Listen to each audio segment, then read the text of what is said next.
Hola friends, the Tijuana and San Diego borderlands are brimming with captivating stories of people whose lives are shaped by the connection between Mexico and the US. On the Port of Entry podcast, we delve into those stories. Listen to Port of Entry wherever you get your podcasts.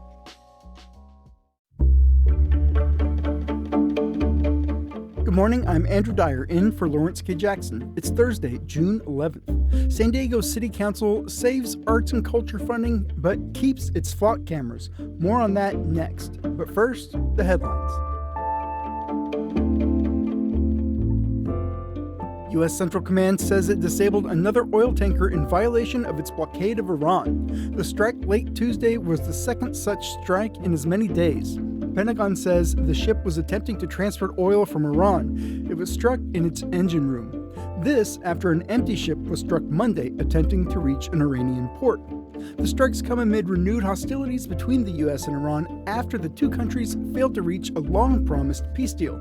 At least 4 San Diego-based warships are involved in Iran operations, including the aircraft carrier USS Abraham Lincoln and 3 destroyers. A new bill provides $70 billion for immigration enforcement through the end of Donald Trump's second term. The president signed the bill yesterday. It includes $38 billion for ICE and $26 billion for the Border Patrol. The bill passed the House by just 2 votes earlier in the week. It's been held up since January when immigration agents shot and killed 2 U.S. citizens during immigration operations in Minneapolis. A new bill would strip disgraced labor leader Cesar Chavez's name from a Barrio Logan post office. San Diego Representative Juan Vargas and California Senator Alex Padilla introduced the legislation in both the House and Senate this week.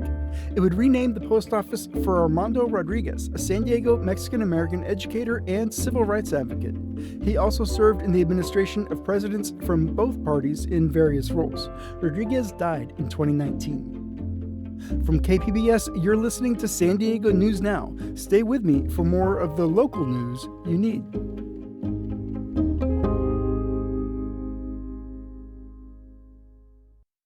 Most stories do not start with a journalist. They start with people. Noticing when a river runs dry, asking why a school is changing, discovering something new next door. Curiosity is human. Your right to keep asking questions is at the heart of NPR's mission, and we are not going anywhere.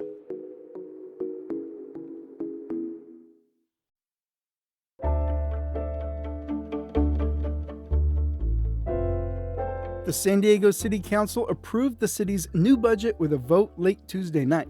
At the meeting, the use of automated license plate readers became the focus of public comment and the council's discussion. Public Matters reporter Jay Gata has the details. The council voted unanimously to approve a budget for the 2027 fiscal year. But at Tuesday night's meeting, automated license plate readers, or ALPRs, were among the most hotly debated issues. Several members of the public shared their support for these cameras, while those opposed expressed concerns about surveillance and data sharing with federal agencies like ICE. Ultimately, the contract with Flock Safety cost just $2 million out of a budget of more than $6 billion. But Councilmember Sean Elo Rivera suggested that money go to covering remaining cuts to arts and culture and parks and libraries. Do we want to spend scarce resources on a 24/7 AI-powered surveillance? Or do we want to use those dollars to keep parks open, restore library hours, and create opportunities for young people, families, and seniors in our rec centers? The motion to cancel that contract failed 5-4. The council did approve a motion to restore most arts and culture funding, some library and rec center hours, and the multimodal team of traffic engineers, all public priorities raised throughout this budget process. The budget now goes to the desk of Mayor Todd Gloria. Jake Gata, KPBS News. New federal work requirements tied to public benefits are already taking effect for food stamp recipients. Similar changes to Medi-CAL are scheduled for next year.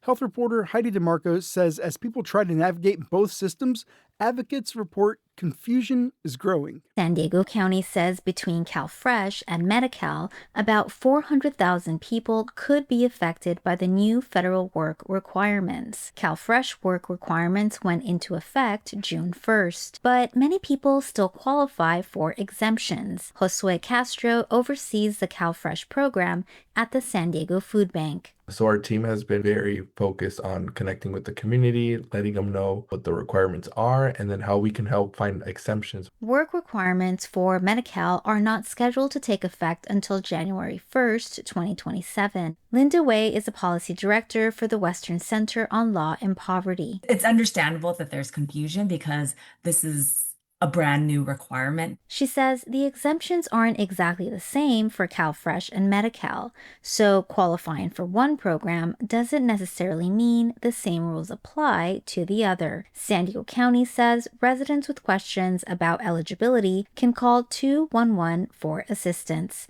Heidi DeMarco, KPBS News. Yesterday, a fire burned more than 500 acres near Camp Pendleton's fence line with Oceanside.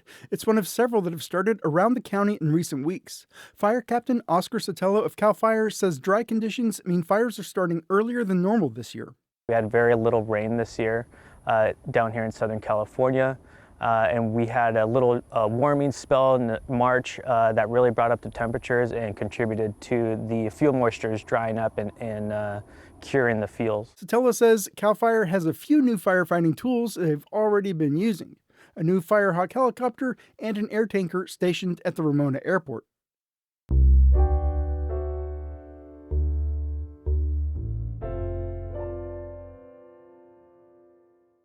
About twice a day, San Diego law enforcement charge someone with resisting an officer and nothing else. It's much more likely to happen to a black person. In part 2 of this series, reporter Katie Hyson tells what the data shows and what can be done about it. You want me to tell you why I stopped you, or are you going to keep talking over me? Why'd y'all stop me? Keyshawn Shaheed Price was leaving a high school football game in September when San Diego police officers stopped him, allegedly for speeding.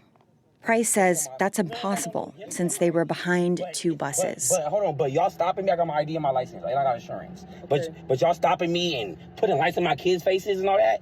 Y'all need to be doing that. His 14-year-old son and 15-year-old daughter were in the back seat. No, it's not. No. I don't feel safe with y'all pulling me over. The front passenger was filming. He asked them to call his wife. Officers ordered him out of the car. Bro, I don't have to get out the car. They handcuffed him and his kids. He says it was his children's first interaction with police.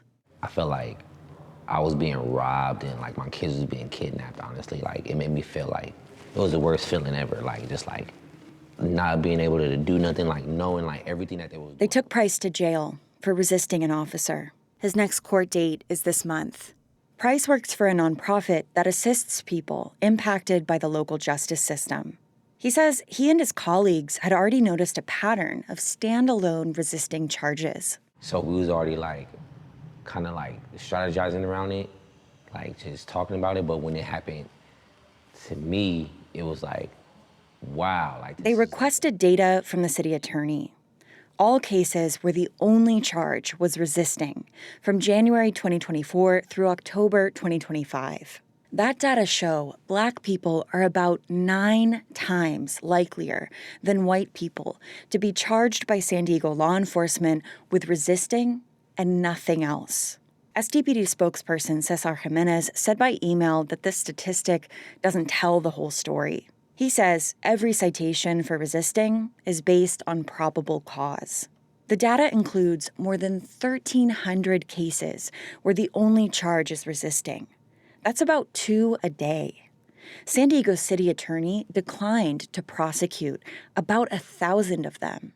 The person's charged, it gets dismissed, a judge never sees it, and then rinse and repeat over and over and over. Scott Holmes is a civil rights attorney and law professor in Durham, North Carolina. And no one is keeping up with the magnitude of the problem or quantifying it or presenting it to the public. Holmes noticed a pattern with his clients and started researching resisting charges. There was a high correlation between people being stopped without any reasonable suspicion or any grounds, and then arguing or complaining about it, and then ending up with a resisting charge to punish them for arguing about their interaction. Holmes found in Durham, 90% of people charged with resisting and no other major offense were Black.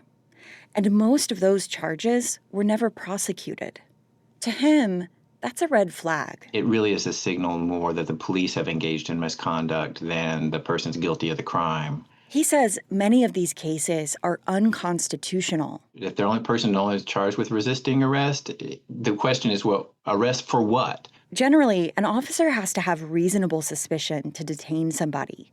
Heated words aren't enough. Unless your words are fighting words or you're actually verbally threatening the safety of the officer, you can express your disapproval of how things are going in the most strong terms and be fully protected under the First Amendment. Spokesperson Cesar Jimenez said if someone believes their rights have been violated, they can file a complaint.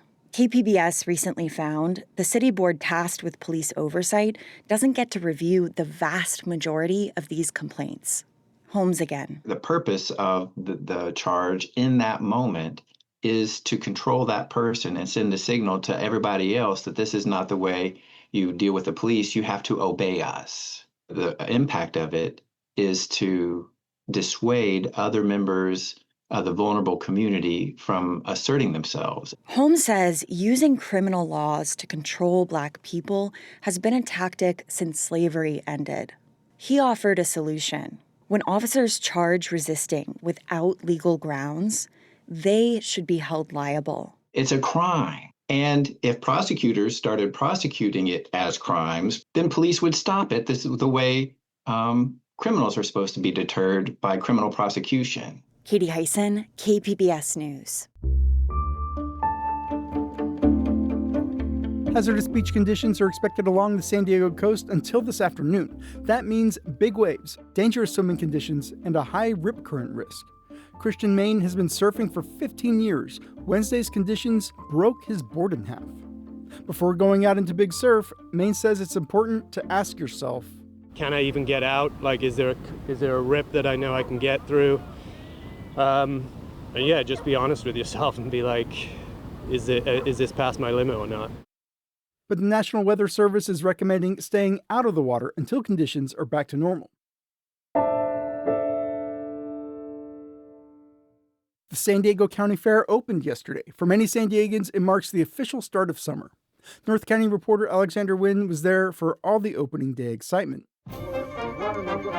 Lisa Cartagena and her family were among the first attendees through the gates at the San Diego County Fair this year. She wanted to get the kids to spend some time outdoors. I'm just going to watch and walk around, get some exercise, and just let them enjoy the unlimited wristbands and rides and food.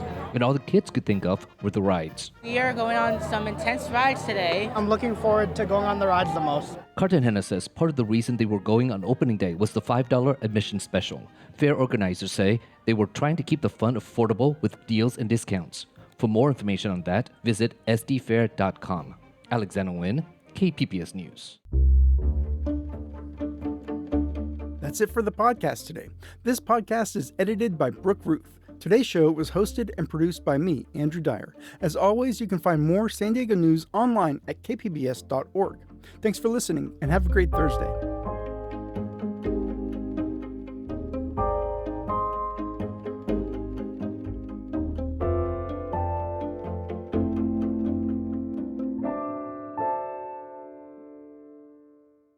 Most stories do not start with a journalist. They start with people. Noticing when a river runs dry, asking why a school is changing, discovering something new next door. Curiosity is human. Your right to keep asking questions is at the heart of NPR's mission, and we are not going anywhere.